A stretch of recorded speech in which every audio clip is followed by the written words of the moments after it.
Dito tayo sa Jeg Motorworks mga par. Ayan oh. Meron na naman silang biniyak na makina dito. Ito, Aerox na naman. Aerox B1. Sa mga gusto magpagawa dyan, meron na sila ritong degree, pag-groove ng bell sa mga scooter.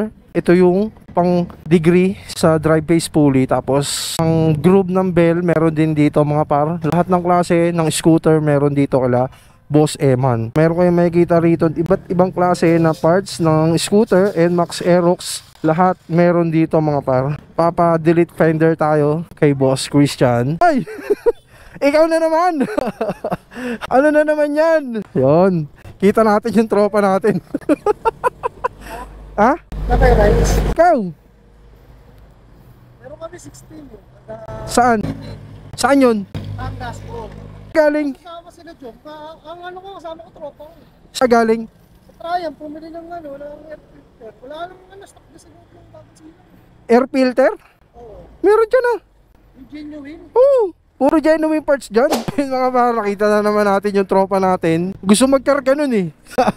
Kaya humingi ng advice. So ito yung motor ni Boss Eman.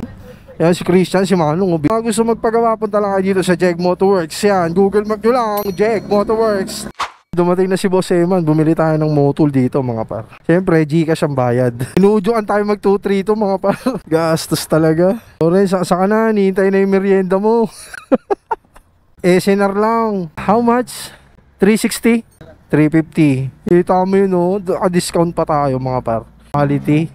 Bas, okay na. Okay na. Maraming salamat. Okay, let's go mga par. Maraming salamat sa Jeg Motorworks yan. Dito tayo tumatambay mga par. Kala Boss Eman. Pag nandito ka nakatambay, yung pyesa mo na-upgrade eh. Possible. Possible, nagiging ano eh, kargado eh.